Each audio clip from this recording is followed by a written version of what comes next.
В эфире новости, в студии Дарья Коровенкова. Здравствуйте. В начале коротко о темах. Второй, самый большой кофердам Ленского моста вывели в русло реки. Для проведения операции понадобилось 3 больших буксира. В селе Бердигистя Горного Улуса проходят ремонтные работы в центре досуга имени Михаила Егорова. В аукционе участвовали 10 организаций. В Якутске открылась 3-я ежегодная выставка-ярмарка «Город мастеров». Около 10 местных умельцев представили жителям и гостям столицы уникальные изделия ручной работы.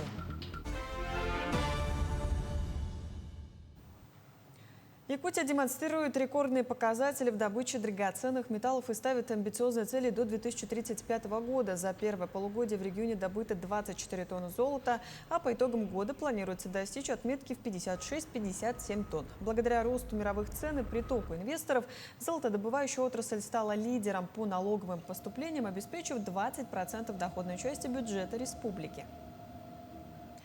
Технологический суверенитет в энергетике – одна из ключевых задач страны. В Москве на заседании комиссии Госсовета обсудили развитие генерации на основе возобновляемых источников энергии, внедрение систем накопления и переход отрасли на отечественные технологии. Подробности в следующем сюжете. Возобновляемая энергетика активно развивается во всем мире. Россия также наращивает мощности солнечной и ветровой генерации. Сегодня их доля составляет 2,7% от установленной мощности электростанций энергосистемы страны. К 2042 году этот показатель должен вырасти до 7,3%.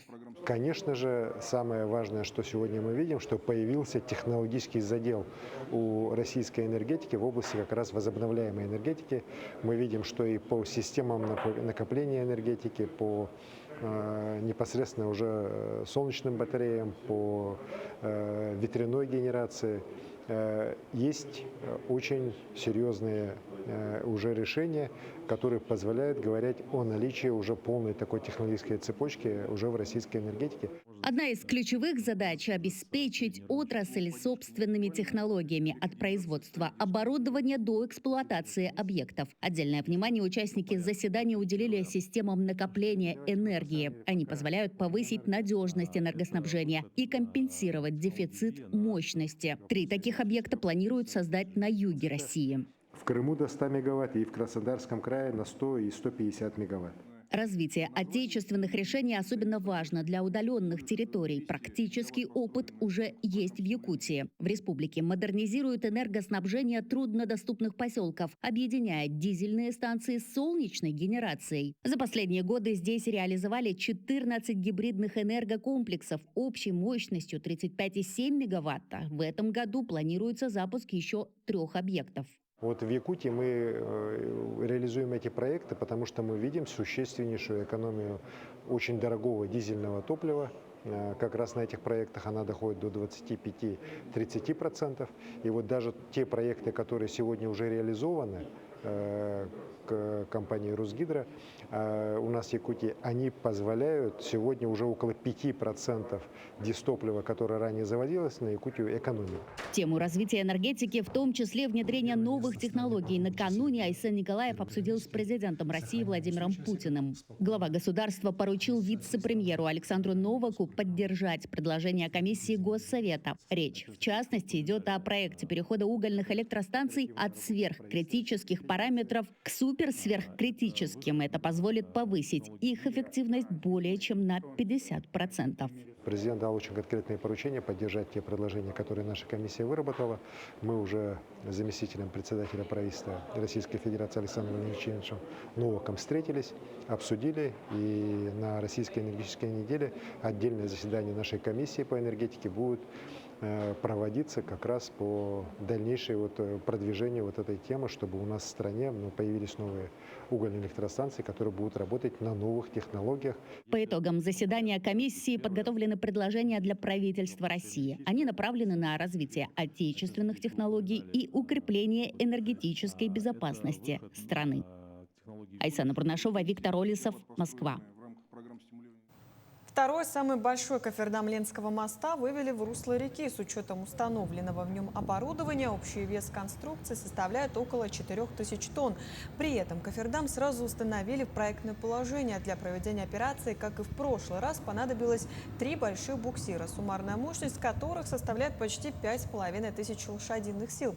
Далее кофердам затопят, а внутри конструкции начнут бурение в дно реки. Строительные работы внутри кофердама запланированы на август этого года. Перед тем, как начался процесс самого движения кофердама в русле реки, было несколько раз проведено геосканирование дна реки. Перед этим провели дноуглубительные работы. Со дна был поднят грунт в объеме 62 тысячи кубометров. Процесс затопления займет от 12 до 18 часов. Его будут обеспечивать 4 мощных насоса. Общий объем воды, который будет закачан в кофердам, более 12 тысяч кубометров. Гендиректор «Алроса» Павел Маринычев посетил Верхневилюйский улус с рабочим визитом. В ходе поездки он ознакомился с производством на местном пищекомбинате и проинспектировал ход строительства универсального комплекса спортивных единоборств в селе Андреевский. Визит завершился встречей с руководителями районных организаций, на которой глава компании подробно рассказал о текущей деятельности «Алроса».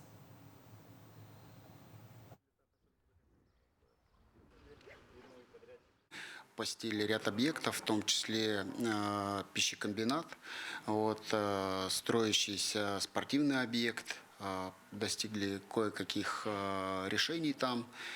В частности, мы договорились, что поможем с укреплением фундамента строящегося объекта для того, чтобы сохранялась основа и можно было строительство осуществлять дальше. Самое главное, конечно, мы подтвердили то, что всегда говорим, что заинтересованы в приобретении продукции местных производителей. Ну и, конечно, вопросы трудоустройства. Мы считаем, что больше людей должно местных работать, и представители улусов Алмазной провинции, в том числе, работать в нашей компании. В селе Бердигистяк горного улуса проходят ремонтные работы в центре досуга имени Михаила Егорова, построенном в 1976 году.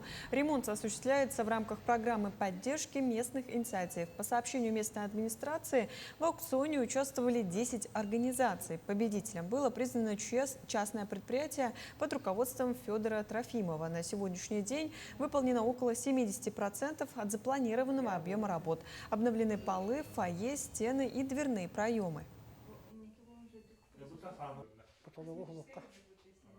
Мы и жители Наслега хотим, чтобы у нас появилось новое здание клуба. Планомерная работа ведется, но все равно, пока это реализуется, мы ремонтные работы делаем. Поэтому 2 года тому назад первое участие было, но не безуспешно, поэтому в этом году тоже участвовали, стали победителями программы поддержки местных инициатив.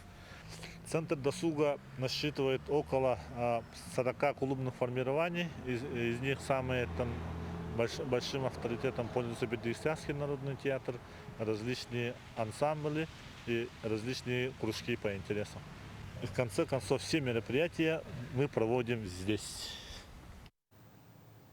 ЛДПР выступила с инициативой создания системы регулярного соцпатронажа для одиноких пенсионеров. Лидер партии Леонид Слуцкий предложил закрепить социальную поддержку за каждым из 11 миллионов одиноких пожилых граждан России. Инициатива включает бесплатную установку тревожных кнопок, доставку продуктов и лекарств, сопровождение в медучреждения и помощь в быту. По мнению авторов проекта, такая система позволит обеспечить качественный уход за маломобильными и тяжеломобильными людьми, у которых нет близких родственников. Сегодня еще один кандидат подал документы в региональную избирательную комиссию по одномандатному избирательному округу на выборы в Госдуму России. Им стал Владимир Ю от Коммунистической партии «Коммунисты России». Напомним, накануне документы в избирком подал Петр Шамаев, представляющий «Единую Россию». Также документы о выдвижении подали Анатолий Наговицын от «Яблока», Аян Васильев от КПРФ и Нургуяна Заморщукова от «Новых людей». Трехдневное голосование на выборах в Госдуму состоится с 18 по 20 сентября текущего года.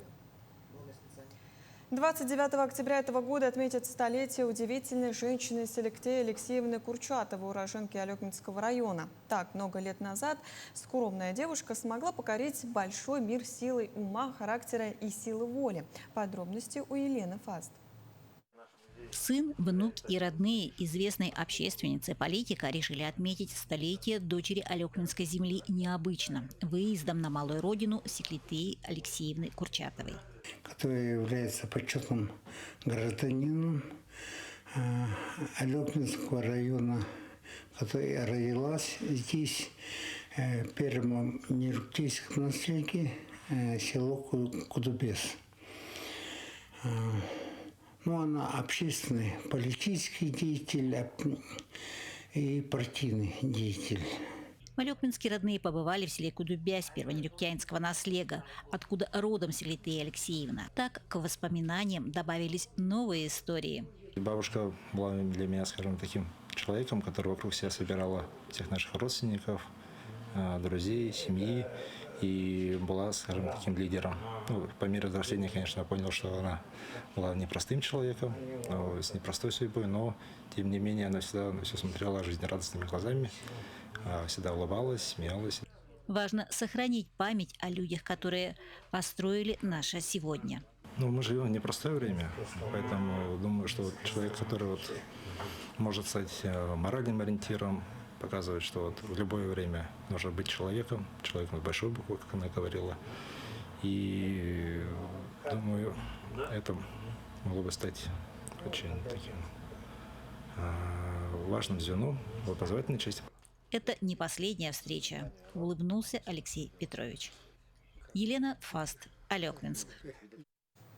В Якутске открылась третья ежегодная выставка «Ярмарка. Город мастеров». На улицах старого города около 10 местных умельцев представили жителям и гостям столицы уникальные изделия ручной работы, авторские украшения, одежду от локальных брендов и сувениры.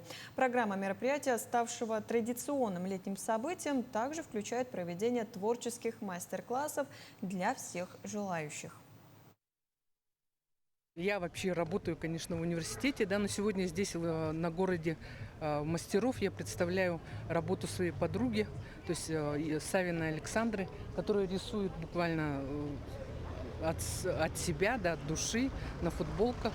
И эти футболки, они несут, ну, так скажем, характер нашей республики немножко, да, привносит. Поэтому мы сегодня решили выставить свой материал. К этому часу это все актуальные новости. До встречи в эфире.